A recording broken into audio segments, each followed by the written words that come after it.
Good evening and welcome to Estuary TV News. I'm Hugh Richards. This evening I'll be talking to local photographer Sid Pearce, here to tell us about a new exhibition, and Dan Kemp will bring news of all sporting developments. But first, the news headlines from Richard Morris.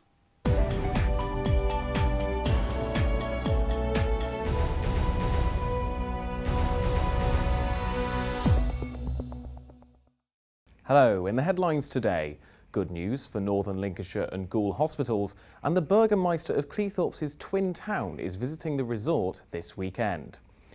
Crime across the Humberside policing region is down compared to a decade ago. Recorded crime for 2013-14 against 2012-13 has risen by 3%, but the figures are still considerably lower than they were 10 years ago. However, there have been increases in certain crime areas, such as violence against the person and sexual offences. 500 new jobs are to be created in Hull. The city has unveiled plans for a new events and conference centre in the city. The complex will feature a 4-star hotel, conference centre and will be able to host events. The venue will cost £42 million. The plans are meant to capitalise on the city's status as UK City of Culture. The site we're on now is the core of the city centre. It's central between the old town, the new town and the train station. In terms of investment in this site, it's needed to draw people into that core and to invest in the existing shops and the existing facilities. We looked at Humber Quays. It's a bit too far away from the city centre, the train station, some of the shops, but also it's got a very residential environment. We looked at the fruit market, but this centre is very big. Conference centre, and it wouldn't have fitted there. The Ice Arena is already a venue that holds about 3,500 people if you were to use it for concerts, but it's not purpose-built. It's not so close to the city centre, and it doesn't operate very well. It's nowhere near any hotels. This is much nearer to hotels and would have a purpose-built hotel. So the Ice Arena as a location we don't think is good. It stretches yet further the city centre. We're looking to consolidate the city centre. There's been some good news for our area's hospitals. Grimsby and Scunthorpe hospitals were among the hospitals in the Northern Lincolnshire and Goole NHS Trust taken out as special measures. However, there are still areas for improvement for the hospital in the coming years. Dr Mark Withers with the Northern Lincolnshire and Goole NHS Trust is optimistic the hospitals can make the changes. In terms of the overall rating for the trust, there are two large parts of the trust which require improvement. In particular, there are elements of the medical staffing and the medical leadership that we need to improve. We have a rating around the intensive care HDU, which requires sort of some immediate action that we are already on with, but then it's really sustaining the improvements we've made and making further inroads into that. But in terms of the staffing elements and the leadership elements, we've been able to make immediate changes to improve the staffing, nursing-wise especially, but also put new leadership in there to make sure that we're meeting the standards. The Burgermeister of Cleethorpes' twin town Königswinter and his delegation are arriving today for a tour of North East Lincolnshire. They'll enjoy tomorrow's Carnival Parade as well as many other local highlights before returning to Germany next week. Alex Baxter, Mayor of North East Lincolnshire, is looking forward to meeting his counterpart. Are you looking forward to the visit from the Burgermeister? Absolutely. I mean, it's a delight to see our twinning towns come over. They make the effort to come over here, and we should make the effort rightly to host them and give them good hospitality and show them all of the things that have changed since they've last visited. 100 years after suffering during World War I, people in Hull are being encouraged to experience the lives of people in wartime Hull.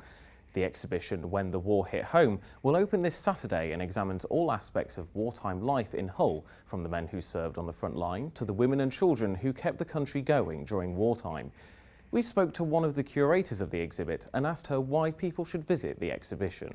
I think really we're starting to lose that personal connection with the First World War. Obviously there's no veterans left living, so all we have to rely on now are family stories really, and the objects, the 3D objects that have resulted from that war. So really it's for young people in particular, it's to show them what their, 2 generations removed, 2 or 3 generations, what they went through, what they sacrificed for the city. These men and women were in Hull. It's their estimated that 70,000 local people were involved in the First World War in some role, and obviously it impacted on many more than that. That's all for now. Remember, you can join me for the News Bulletin every day. Thanks for joining us and have a great weekend.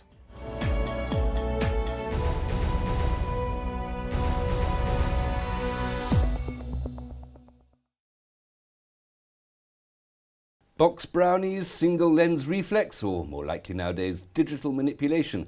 We've all taken photographs of our thumbs. Sid Pearce provides a clearer image, a local photographer, a local amateur photographer. Sid, many thanks for coming in. You have a new exhibition in Cleethorpes. Just tell us about that. Yes, it's an exhibition which is the 8th time it's been staged at the Cleethorpes Library on Alexandra Road. It starts next Monday and goes until the following Saturday. That's Monday the 21st. That is correct, yes. I'm pleased you mentioned that. I'm not too good on dates. And you say it's the 8th of these exhibitions. Yes. Who's responsible for the exhibition? Well, there are 4 photographers in the F4 group. We're all, shall I say, quite the oldies. And we got together and we talked to one another purely about photography. We meet 4 times a week, a month. That's all right. And we discuss one another's pictures, we show one another what we've taken recently, and then the exhibition takes place usually at the end of July each year, and we show upwards of 100 images. On this occasion there's quite a lot of local images that we've used, but there are still pictures that we've all taken from around the world, both landscapes, portraits, abstract work and that sort of thing. We all enjoy working with cameras and taking images. And the F4 group, are you all local? Are you all around? We're all Lincolnshire from, well, there's 2 of us from Grimsby and one from Waltham and another one who lives in Cleethorpes. And how did you get together? How did you first meet? Well, we all belong also to the North East Links Photographic Society, which meets at the Annie Chapel Centre once a week on a Wednesday at 7 o'clock. And we met there, and because we were people who wanted more to talk about photography rather than use it, as a lot of people do, as a social event, and that's why the 4 of us got together. So you're quite serious. We are, yes, oh yes. At the exhibition, what can we expect? You can expect a lot of local images. Each of us on this occasion have done 4 images of the actual locality that we live in. I live on Laceby Road, and so I have some nighttime pictures and daytime pictures of Laceby Road. Colin Lusby, who is another member, he lives at Waltham and he's taken pictures around Waltham. Another one, that's Ray Dukes, he lives at just off Humberston Avenue, and he's taking pictures of Cleethorpes and that area. And another one who lives down Hainton Avenue, and he's taking pictures of Hainton Avenue. So there's quite a stretch as far as different types of images are concerned. You did say that you were none of you necessarily in the first bloom of youth, and yet you exploit the most modern technology. Do you prefer digital manipulation, photoshopping, or do you like the old grainy honesty of an old-fashioned lens? Well, let's say that when things change, telephones have changed, but as far as photography is concerned, that has changed very much so. I started photography as the rest of us did probably, 40, 50, 60 years ago. And we've changed from box brownies. I had a box brownie. I've gone up to some of the original Nikon cameras, had problems with Nikon, changed over to Canon, and then decided in 1995 to purchase my first digital camera. And then from there, I was already working with Photoshop, as all of us do, with a digital manipulation, and it's just gone from there. We are, in actual fact, whilst we're old, between us, I think there's something like about 180 to 200 years it's a lot of experience, yes, in photography. You're going back to we Fox still Talbot. engage in the modern stuff of Photoshop. Do you not miss the using the darkroom and the effects and the images and the hands-on, tangible influence you can have on an image in a darkroom? In some respects, yes. But don't forget, we were handling chemicals, and you inhale chemicals, and it's not good for you. No.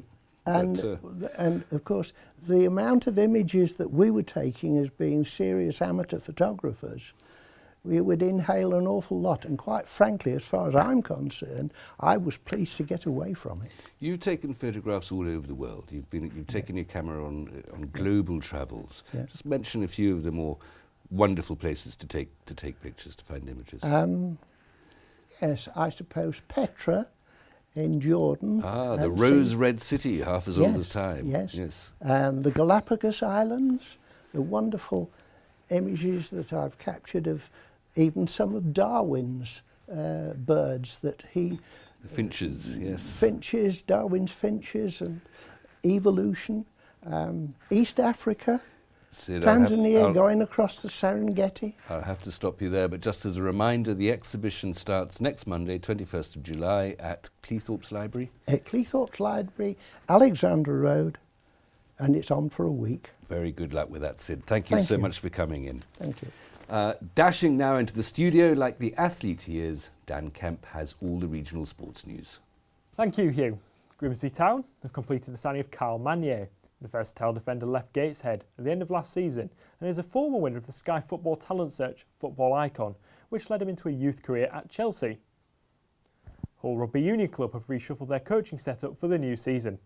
The club, that play in the fourth tier of the RFU's rugby system, narrowly avoided relegation last term in the National League 2 North and are now looking to push on. They play their home fixtures at the Ferrens Ground off Chancellors Avenue in Hull and kick off their campaign on September the 21st at home to Darlington. I think last year was tough, make no bones about it. I think predecessors in charge last year were given a tough task really. I wouldn't say to turn the club around, but to manage a lot of characters that were here, and it was very hard going for a guy who was new at head coach.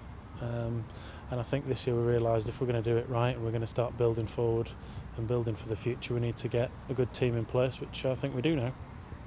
A few new faces around the club always does things well. I mean, I've been kicking around here for a while, so I've got a bit of knowledge to pass on to some of the younger guys, hence I've been asked to come in and do a bit of forwards work.